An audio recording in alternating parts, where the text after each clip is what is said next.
ఓం శ్రీ విఘ్నేశ్వరాయ నమః. జిఎన్ఆర్ శ్రీరామ రక్ష గృహవాస్తు YouTube channel ప్రేక్షకులందరికీ కూడా నా యొక్క నమస్కారాలు. నేను మీ Nagaraju, MSc maths, BEd, MA vastu researcher. నేను గృహవాస్తులను చూస్తూ ఉంటాను. అందరూ నన్ను అడిగేటువంటి క్వశ్చన్ ఒకటే, సార్ వాస్తు అనేటువంటిది మన సొంత ఇంటికే వర్తిస్తూ ఉంటుందా, అద్దె ఇంటికి కూడా వర్తిస్తూ ఉంటుందా? దీనికి నేను సమాధానం ఆల్రెడీ చాలా మందికి చెప్పాను. ఇప్పుడు మీ అందరి కోసము మరి దీనికి సమాధానం చెప్పేటువంటి ముందు మరి వాస్తు అనేటువంటిది దేని మీద పనిచేస్తూ ఉంటుంది, అంటే దేని ఆధారంగా వాస్తు అనేటువంటిది మనకు పనిచేస్తూ ఉంటుంది అనేటువంటి విషయాన్ని చెప్పాలి. వాస్తు అనేటువంటిది ముఖ్యంగా దిక్కులు, డైరెక్షన్స్ మీద, డిగ్రీస్ మీద ఆధారపడి పనిచేస్తూ ఉంటుంది. లేదా అష్టదిక్పాల అంటే దిక్పాలకుల మీద, పంచభూతాల మీద, నవగ్రహ స్థానాల మీద, మన చుట్టూ ఉన్నటువంటి పరిసరాల మీద కూడా ఆధారపడి వాస్తు అనేటువంటిది పనిచేస్తూ ఉంటుంది. దీనికి ఒక సింపుల్ డెఫినేషన్ వస్తు రూపేణ వాస్తు అని కూడా చెప్పుకోవచ్చును. మరి వాస్తు శాస్త్ర పరంగా మనకు మొత్తము 16 డైరెక్షన్స్ అనగా 16 దిక్కులు అనేటువంటి ఉంటాయి. అందులో నెంబర్ 1 తూర్పు ఆగ్నేయము, దక్షిణ ఆగ్నేయము, దక్షిణము, దక్షిణ నైరుతి, పశ్చిమ నైరుతి, పశ్చిమము, పశ్చిమ వాయువ్యము, ఉత్తర వాయువ్యము, ఉత్తర ఈశాన్యము, తూర్పు ఈశాన్యము. ఈ విధంగా మనకు 16 డైరెక్షన్స్ అనేటువంటివి ఉంటాయి. ఈ యొక్క 16 డైరెక్షన్స్ అనేటువంటివి సొంత ఇంటికి ఉంటాయి, అదే విధంగా అద్దె ఇంటికి కూడా ఉంటాయి. కాబట్టి ఈ 16 డైరెక్షన్లలో ఏ ఒక్క డైరెక్షన్ దెబ్బతిన్నా కూడా మనకు వాస్తు దోషం అనేటువంటిది వస్తూ ఉంటుంది. సో ఇప్పుడు మెయిన్ పాయింట్కి వస్తే, వాస్తు అనేటువంటిది మన సొంత ఇంటికే వర్తిస్తుందా, అద్దె ఇంటికి వర్తిస్తుందా అనేటువంటి టాపిక్ విషయానికి వస్తే, మన సొంత ఇంటికి 16 దిక్కులు అనేటువంటివి ఉంటాయి, అద్దె ఇంటికి కూడా అవే 16 దిక్కులు అనేటువంటివి ఉంటాయి. ఇది దిక్సూచిని చూసి మనము నిర్ణయించవలసి ఉంటుంది. ఒకవేళ అద్దె ఇల్లు కనుక మంచి డైరెక్షన్ లో కనుక నిర్మితమై ఉంటే, మంచి వాస్తుపరంగా నిర్మితమై ఉంటే, అటువంటి అద్దె ఇంట్లలో ఉంటే మన అభివృద్ధి అనేటువంటిది చాలా ఫాస్ట్ గా అనేటువంటిది జరుగుతూ ఉంటుంది. ఒకవేళ వాస్తు సరిగా లేనటువంటి అద్దె ఇంట్లో కనుక ఉన్నట్లయితే 1 నెల రోజుల తర్వాత ఆ అద్దె ఇంటి యొక్క వాస్తు ప్రభావం అనేటువంటిది మన మీద చూపెడుతూ ఉంటుంది. మరి ఏ విధంగా గుర్తుపట్టాలి అని అంటే, మనకు అకాలమైనటువంటి మరణాలు సంభవిస్తూ ఉంటాయి, అకాలమైనటువంటి యాక్సిడెంట్లు అనేటువంటివి అవుతా ఉంటాయి.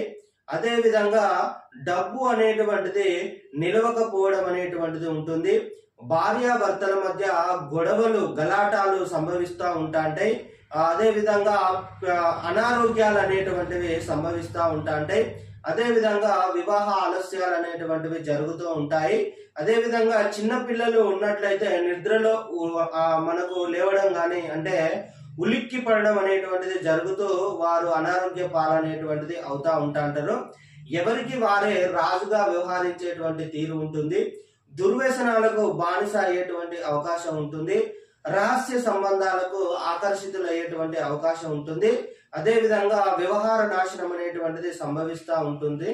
ఏ పని చేసినా కూడా సక్సెస్ కాలేకపోవడం అనేటువంటిది ఉంటుంది. అదే విధంగా వ్యాపారాలు చేస్తూ అంటే ఉన్నట్టు ఉండి వెంటనే డౌన్ ఫాల్ కావడం అనేటువంటిది ఉంటుంది. అదే విధంగా స్లీప్లెస్ నైట్స్ అనేటువంటివి ఉంటాయి, అంటే నిద్ర లేని రాత్రులు అనేటువంటిది గడపవలసి ఉంటుంది. నిద్ర అనేటువంటిది సరిగా రాకుండా ఉంటుంది. ఈ విధంగా చెప్పుకోవాలంటే ఎన్నో రకాలైనటువంటి సమస్యలు అనేటువంటివి వస్తూ ఉంటాయి. కాబట్టి మన సొంత ఇంటికైనా అద్దె ఇంటికైనా దిక్కులు ఒకటే దిక్కులు ఉంటాయి. కాబట్టి తూర్పు పశ్చిమం కాదు, పశ్చిమం తూర్పు అనేటువంటిది కాదు. కాబట్టి మీ అద్దె ఇల్లు ఏ డైరెక్షన్ లో ఉంది, ఎటు ఉంది అనేటువంటిది చూసుకోవాలి.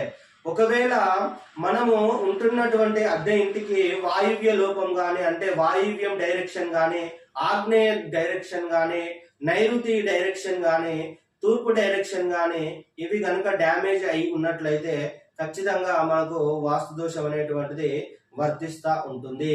అదే విధంగా మనకు చెప్తా ఉన్నాను, ఎప్పుడు గాని గృహం గాని గృహస్థలం గాని స్క్వేర్ రెక్టాంగిల్ లో ఉండాలి. మనము నివసిస్తున్నటువంటి గృహం గాని గృహస్థలం గాని ఏ విధంగా మనకు స్క్వేర్ రెక్టాంగిల్ షేప్ లో ఉండాలి.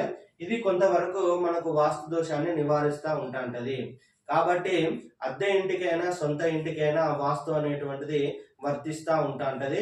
వస్తు రూపేణ వాస్తు అనే నేను ఆల్రెడీ ఒక సింపుల్ డెఫినేషన్ అనేటువంటిది ఇచ్చేసాను. అదే విధంగా మీకు ఒక విషయాన్ని చెప్పాలనుకుంటున్నాను. శాస్త్రీయమైనటువంటి అంటే వాస్తు శాస్త్రాన్ని రచించినటువంటి మహర్షులు ఏదైతే చెప్పారో శాస్త్రీయమైనటువంటి సాంప్రదాయమైనటువంటి వాస్తును నమ్మండి. ఈ రోజులలో ఇన్స్టాగ్రామ్, ముఖ్యంగా ఇన్స్టాగ్రామ్లలో కనుక చూసుకున్నట్లయితే గఫ్ జుఫ్ జఫ్ అని గ్రాఫిక్లతోటి ఎన్నో వీడియోలు వచ్చి వాస్తును వ్యాపారం చేసేస్తా ఉన్నారు. అదే విధంగా మనకు వాస్తు శాస్త్రంలో చెప్పారు, అలంకార ప్రాయంగా మాత్రమే కొన్నిటిని చూపించడం అనేటువంటిది జరిగింది.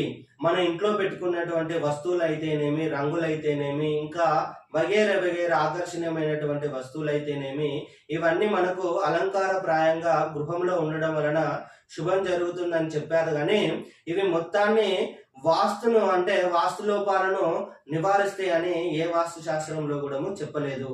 అవి అలంకార ప్రాయమైనటువంటి వస్తువులే, అంటే మనిషి ప్రశాంతంగా ఉండడానికి కావడం వాటి కోసం మాత్రమే చెప్పడం అనేటువంటిది ఉంది. కానీ వాస్తు దోషాలను పూర్తిగా నివారిస్తాయని మాత్రము ఏ వాస్తు శాస్త్రంలో కూడా చెప్పలేదు. అదే విధంగా ఇంకొకటి ఏంటంటే వాస్తు అనేటువంటిది ఒక నిగూఢమైనటువంటి శాస్త్రము.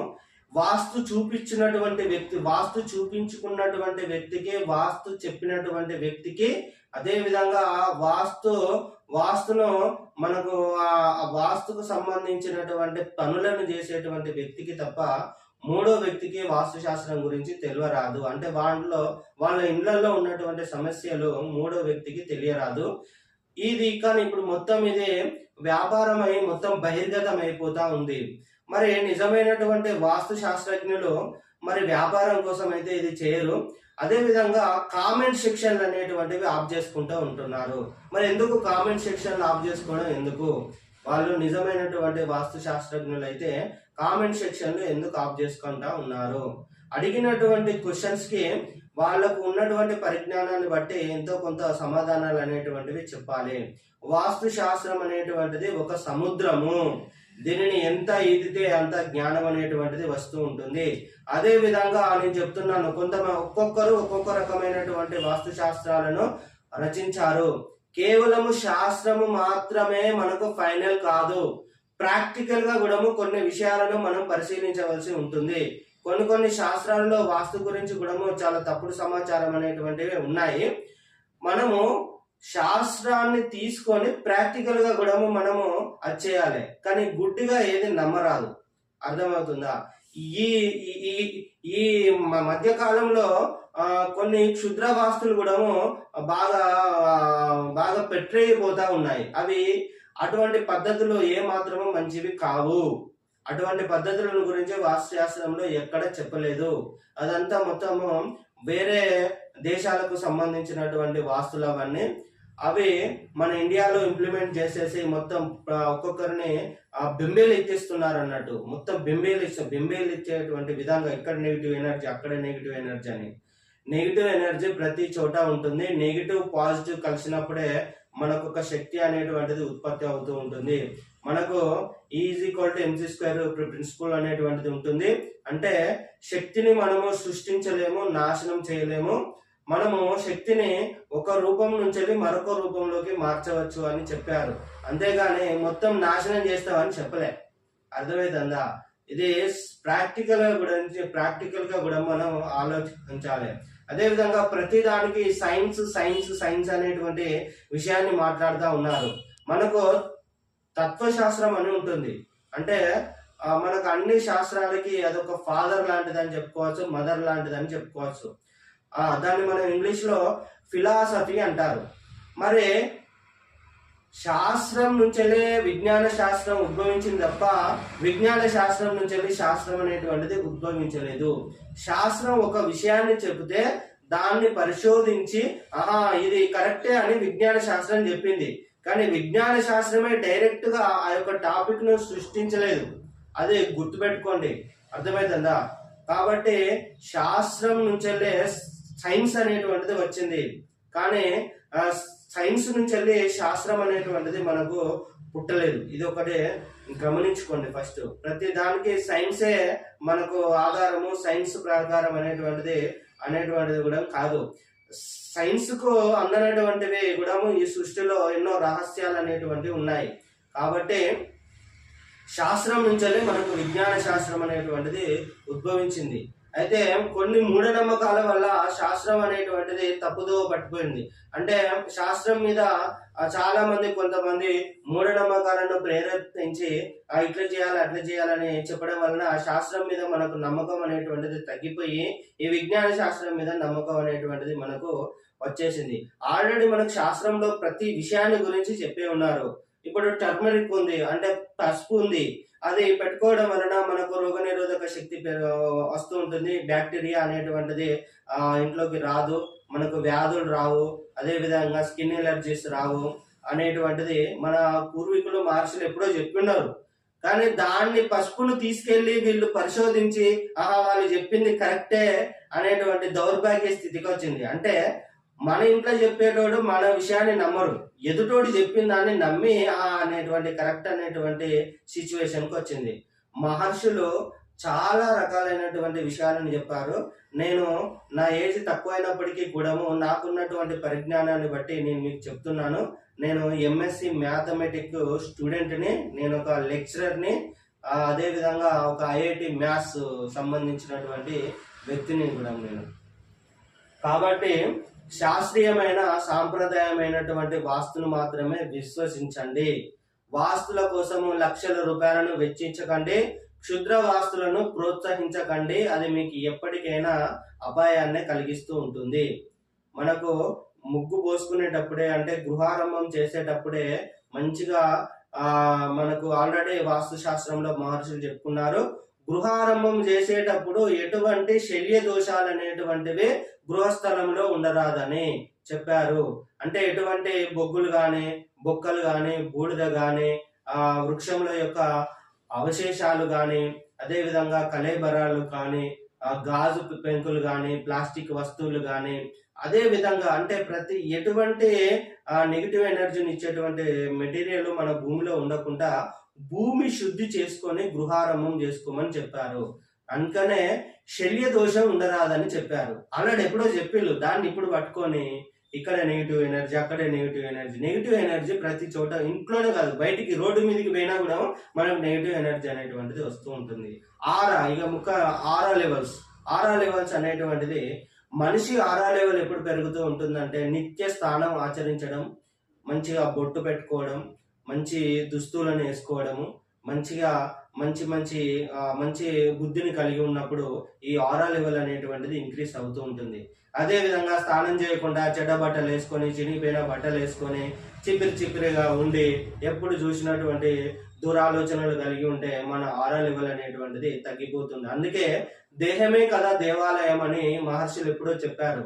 మన దేహమే కదా దేవాలయం. ఈ సామెత ఉత్తగా అనేటువంటిది పుట్టలేదు. దేవాలయం ఎంత నీట్గా ఉంటుందో, ఎంత శుభ్రంగా ఉంటుందో మన దేహాన్ని కూడా అంత శుభ్రంగా ఉంచుకోవాలి. అప్పుడే మనకు ఆరా లెవెల్స్ అనేటువంటిది పెరుగుతూ ఉంటుంది. ఏదో చిన్న కడ్డి ముక్క తీసుకొచ్చి మన జేబులో వేసుకొని ఏదో వస్తువుని పెట్టి చూస్తే దానికి దీనికి కనెక్టివిటీ అనేటువంటిది అవుతూ ఉంటుంది.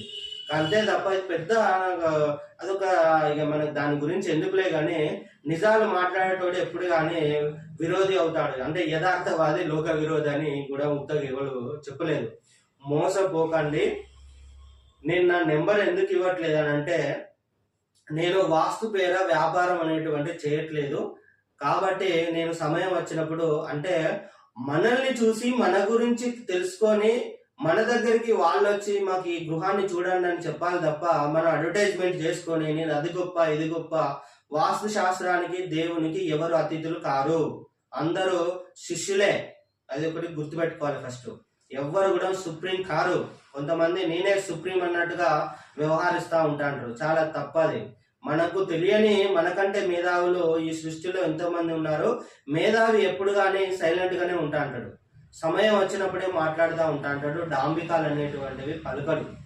అర్థమైందా? ఇది ఒకటి గుర్తుపెట్టుకోండి. కాబట్టి నేను ఒక 200-300 ఇళ్లకు వాస్తు చూసి ఉంటాను.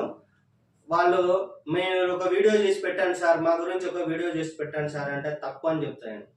అవసరం వచ్చినప్పుడు నేనే పెడతా అని చెప్పేసిన. ఎందుకంటే నీ ఇంటి రహస్యాన్ని బట్టబయలు చేయదలుచుకోలే నేను. అదొకటి గుర్తుపెట్టుకోవాలి. నాకు సరస్వతి మాత అనుగ్రహం, దేవుడు ప్రసాదించినటువంటి వరం ఈ యొక్క వాస్తు శాస్త్రం.